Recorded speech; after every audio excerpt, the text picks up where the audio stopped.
say my score changed. I wonder if they already, because it's supposed to happen around my birthday time. I know it's overdue now.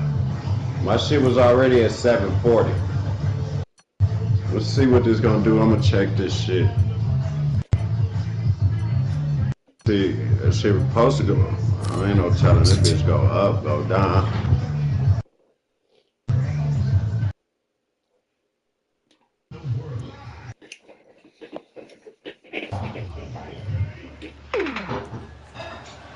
Everybody, stunning venue. We're live at the Columbia Box Academy. Alongside me is Johnny Nelson.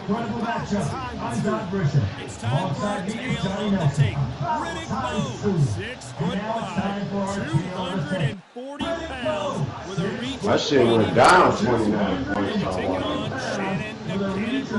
Fights out of Brooklyn, New York, 6'4" tall. This is well anticipated. I'm so looking forward to this battle. 203. George, this is well anticipated. I'm so looking forward to this battle. These two are really up for it. You know what? Riddick, Big Daddy Bowe, the 1988 Olympic silver medalist, a two-time heavyweight champion, and one of the most intimidating specimens in the division. Heavyweights there's ever been.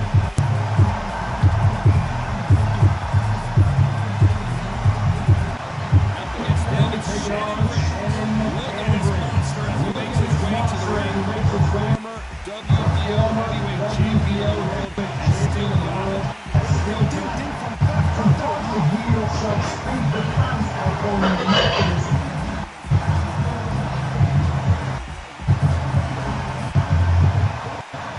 This bout is scheduled for 8 rounds of boxing. In the red corner, from Brooklyn, New York, here is the Olympic silver medalist, the two-time unified heavyweight champion of the world, introducing Big Daddy Riddick Bowe. Fighting out of the middle corner, from Brooklyn, New York, the heavyweight champion of the world, Shannon the Cannon Briggs. So much hype surrounding this big matchup. Can't wait to see what goes down with the opening bell ring.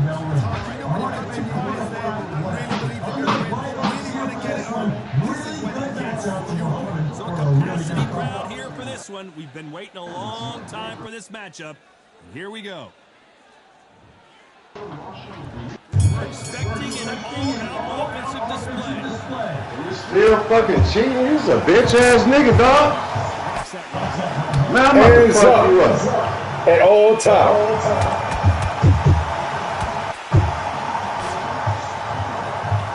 Cannot throw out a lazy jab. This fight will get knocked out.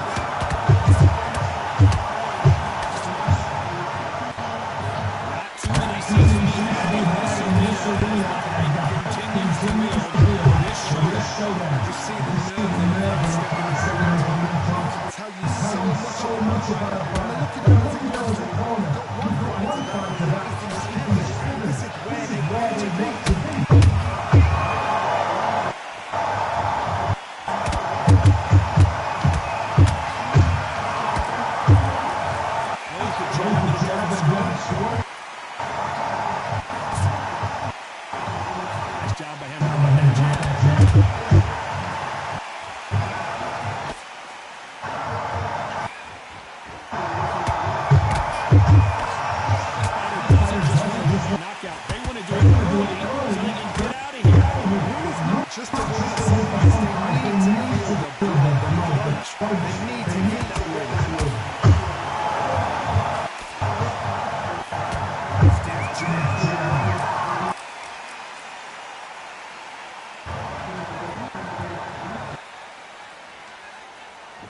This fight a little bit closer than I think a lot of people thought. Perfectly matched, skill for skill, tap for tap. Now, whoa, Johnny! And Shannon Briggs just got rocked. And right back into the fray. Bean Days now needs to steady the pace, get the pace back to normal. Big shots from both of these fighters. Got to be careful, though.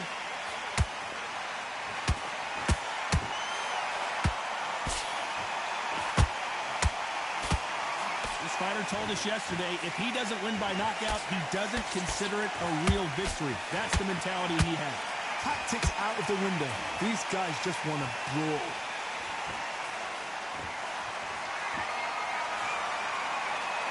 It's all offense all the time.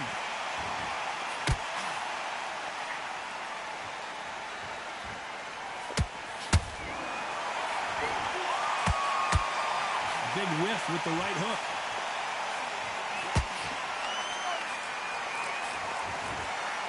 This round's still up for grabs with just 10 seconds to go.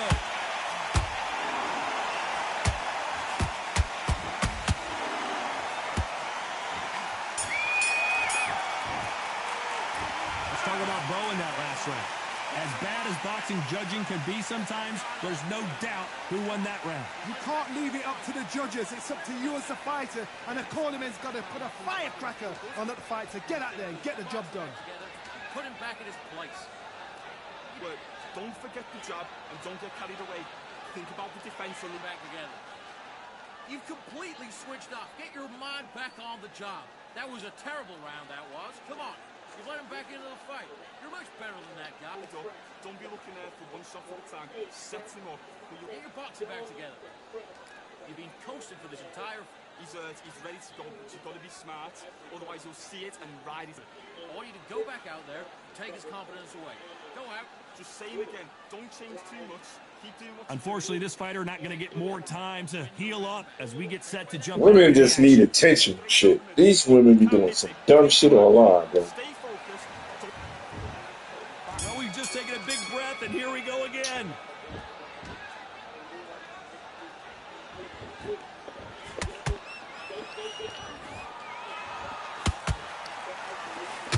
Stiff jab.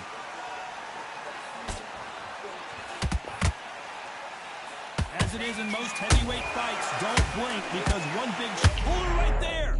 And Shannon Briggs took that one hard. Didn't wait too long to get back and get engaged. Now they've got to wake up. They've got to get on the back foot, clear the head a little bit, then jump back into it again. It's all about the hustle. Get back on it. Oh, this might be the beginning of the end for Shannon Briggs.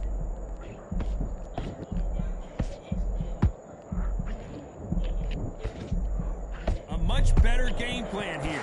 What recovery skills they are. What a shot. Whoa, did you see that? Give me just a second here, Johnny. And Shannon Briggs just got rocked. And apparently no rest for the weary. Thought about taking a breath, but instead, they're in there throwing bombs again. Got caught sleeping on the job. What do? You step back, steady yourself, recompose yourself, then boom, back into it. But do not make those mistakes. This is the wrong place to fall asleep.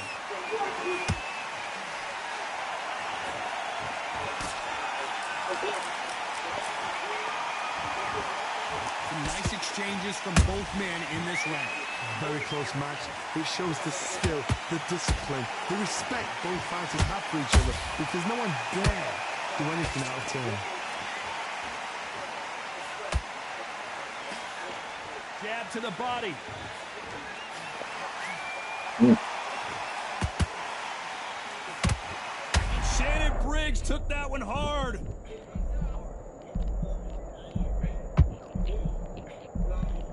How is this fight still continuing? It's been a tough round so far. It's been a tough round. What do they do? What do they tell him when he goes up to the corner? How are they going to get through this?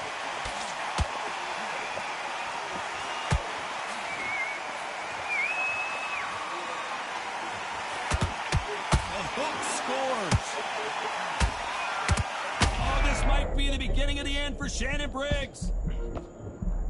I bust his eye. Somehow weathered the storm. That shit don't hurt. Defense is everything because they got shot once. They know they can get caught again. I gotta stop you here, Johnny, as we pick up the heat. And Shannon Briggs took that one hard. Very close round with 10 seconds to go.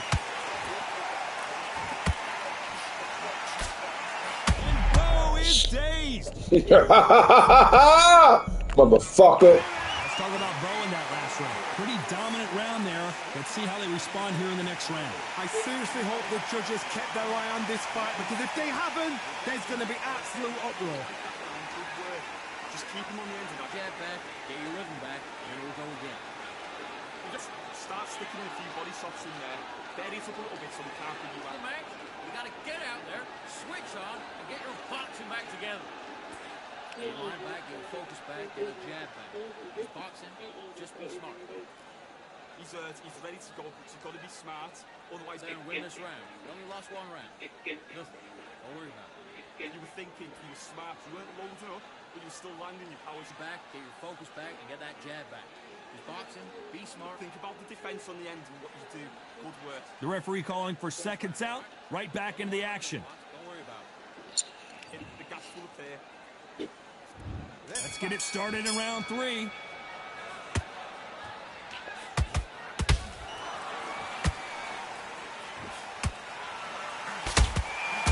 And Shannon Briggs just got rocked. Down goes Briggs. As you can see, it was a hit to the head that did it. Let's watch it again. I've got to see that again.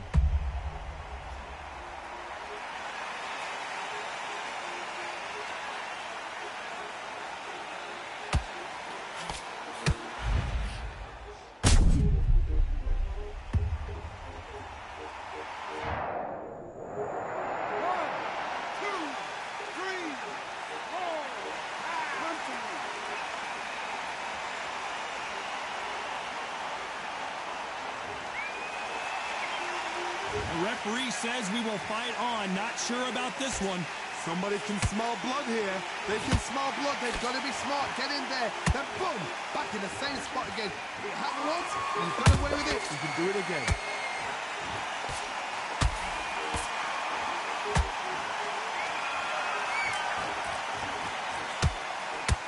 There's a big difference between being the aggressor and the effective aggressor. Which type are we seeing so far?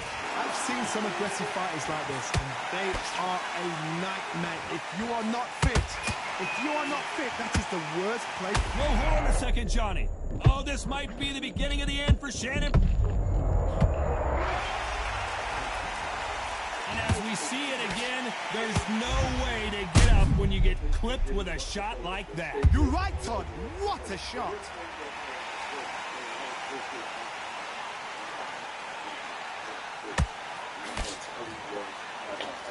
Ciao. 1, 2,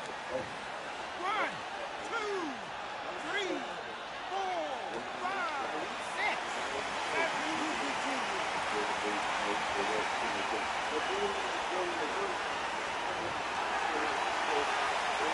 Well, they beat the count and are ready to go again. Oh, he can smell blood. Look at that. He's put in down once. He knows what shot works and where to land it. Then try and do it again. He's just not got to get trigger happy. We got to pick things up halfway through the round here. Is that the ever hope? Remember the fight at Evander Holyfield? He could be behind on points up until the last 10 seconds. But he's fighting like he's going to put it back. That's the kind of hope we need to see. That jab had to hurt. And Shannon Briggs took that one hard.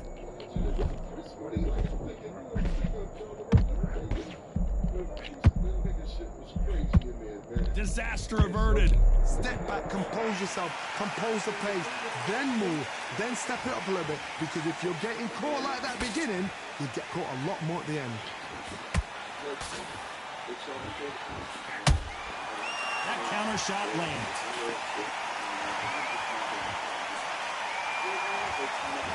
The winner of this surely will get a world title shot. As we enter the final 10 seconds here, it's probably around even. Hold that thought! Big Daddy in trouble!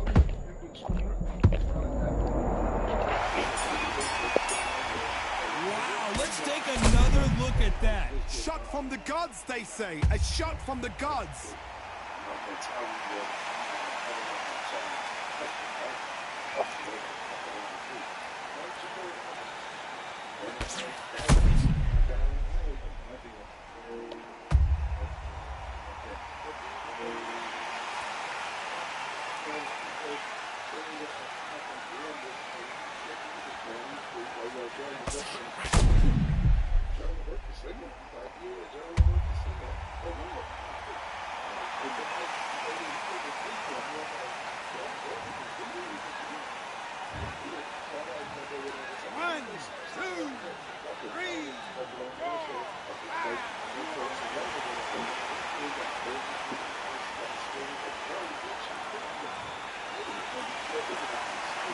Well, this fighter has been down twice. They've got to up their game here, or this fight is going to be over. Unbelievable hard, knocked down twice.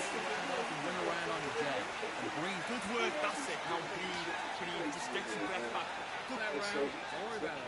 Let's just get out there and let's reset. You can't miss it. Great work. Stay focused. Don't move back. Yeah. Get your mind back on the job. It was a god-awful round, I tell you. Now, come on. You're way better than that guy. You've let him back into the fight. He's ready to go. He's got to be smart. Sit back together and get back out there and win the round. Just keep him on the end of that jab. You're getting your timing already. The right time's But yet, you got to go back out there and win this round. You got everything. Eddie's up a little bit, so we can't figure you out. Great work. The referee calling for seconds out. Unfortunately, this fighter not going to get more time to heal up and get a breather. You were thinking, you were smart, you weren't rolling it up, but you still like it.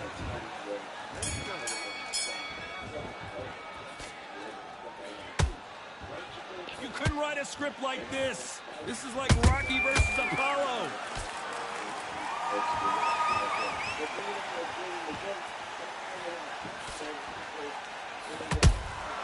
Beautiful counter shot. Generally speaking, you don't watch heavyweights to see a boxing match. You want to see a fist fight. What can they change? Can they slow the pace down? Can they hope to knock them out early? What can they do? They've got to concentrate and relax. Because you know what you can do in the gym, you can do it in the fight. You've got to relax.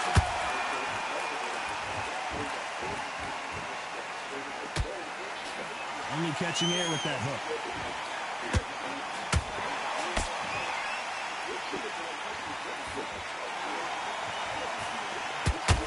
Just missed with that jab.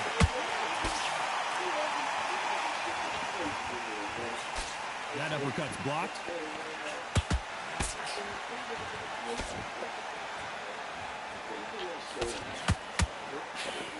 These are heavyweights. Down goes Briggs.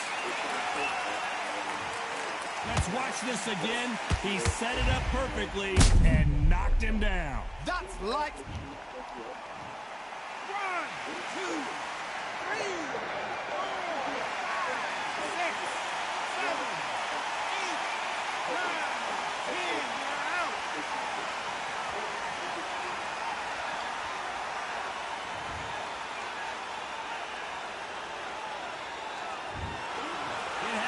You saw it here live. A knockout win. Congratulations.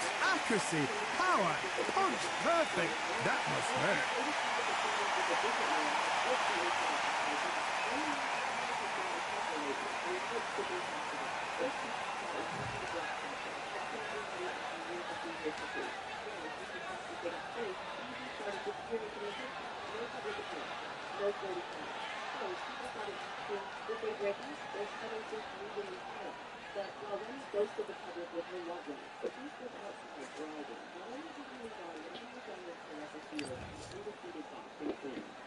Clarissa has been locked in for a minute. The kisses on the story, the romantic tags, the mutual posts, that's grown people business. Clarissa even wrote, "In love with Papoose" on her story with no shame, making it very clear that it's not giving rebound, it's giving relationship. But then, Remy popped out again, this time at Game 6 of the Knicks versus Celtics playoffs at Madison Square Garden, looking real cozy courtside with none other than Fat Joe. We all know Fat Joe has been Remy's right hand in the industry for years. They've toured together, performed together, and shared the stage countless times. And then she showed up to another game with another man, Jadakiss Millies.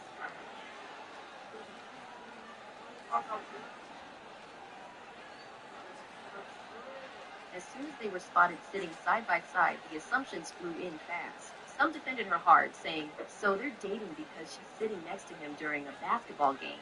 you all love assuming things, and he has been her friend for years. She can't go to a basketball game with her homeboy. Others were more suspicious, commenting, "Okay, girl, you doing anything." Another wrote, "She fell off hard. She's with some unknown wannabe now." And another said, "She's for the streets." But guess where people spotted her next? At Louie's listening party. Mathematics said the same.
This dog with a black coat is new in the shelter and is being arrogant with a brown dog despite warnings from the owner and the alpha dog, King Charles.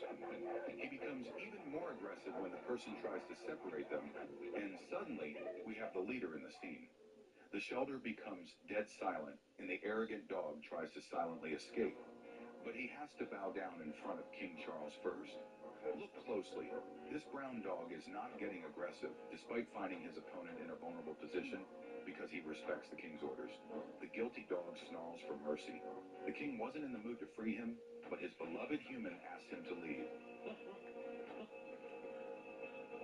And he agrees. King leaves and announces his leadership with his scent.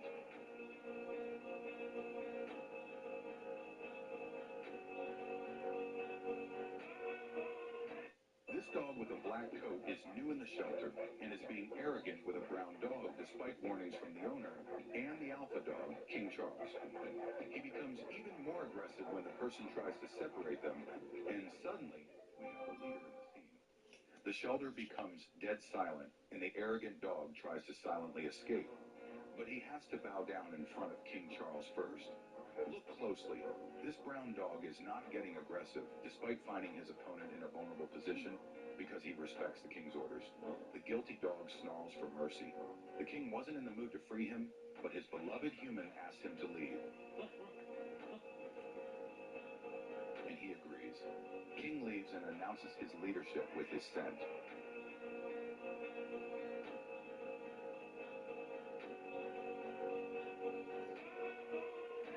This dog with a black coat is new in the shelter and is being arrogant with a brown dog despite warnings from the owner and the alpha dog, King Charles. He becomes even more aggressive when the person tries to separate them, and suddenly we have the leader in the scene.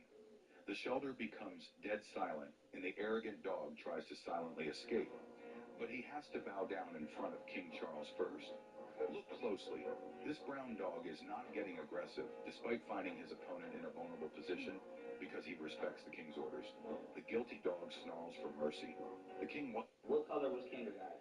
It was every color. Yeah, I think they're rainbow. Okay, now when you went to first and second grade, what color was it? It was bland. It was that color. Then when you went to high school, what color was it? Okay, then when you went to work, what color was the wall? Now it's called waning you off the frequency. When you a kid, you vibrant, you running around, they say wane them off the frequency. Make everything tan, make it boring. They just get you right out of spirituality. The next time that you do get introduced to a colorful environment, guess where you at?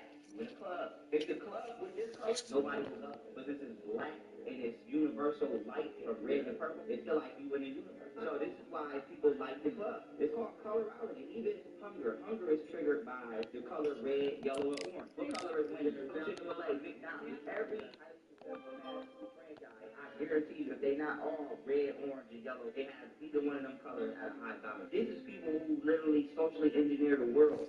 What color was kindergarten? It was every color.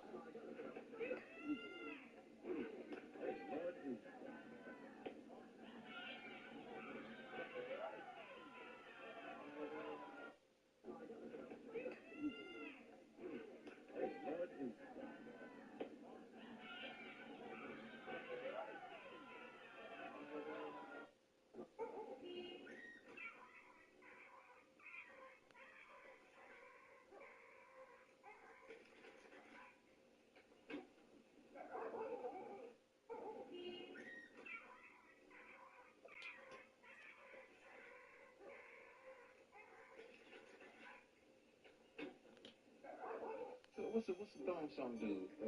Cisco. For whatever reason, Mike didn't like Cisco.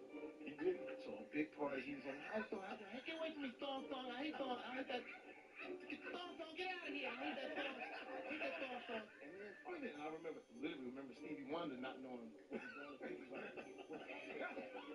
and I was like, what are you doing? I said, Stevie, sit down. It ain't cool. I said, listen. Stevie, you don't want to catch one. I don't know what he was. I was nervous. He heard that. The notion was to just flee. I'll take us back to that moment. So Stevie on the piano. So I'm gonna do Mike Tyson. He's playing. What is going on? Get away.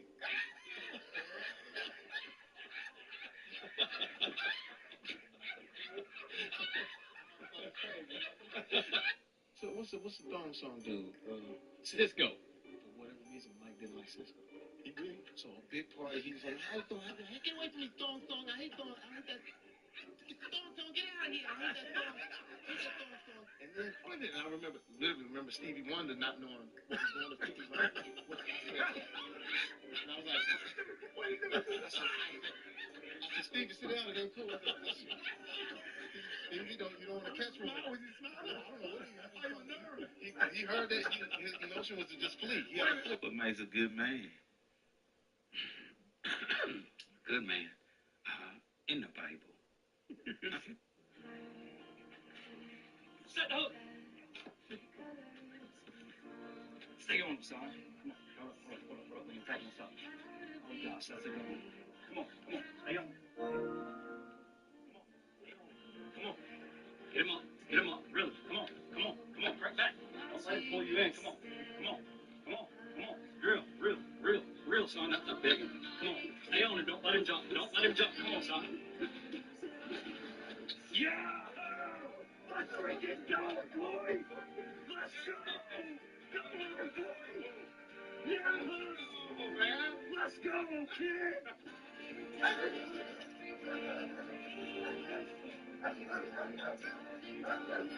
Because my head doesn't see sun, and your head sees sun. So yeah. Your head is beautiful. Your head has a beautiful and my head is white.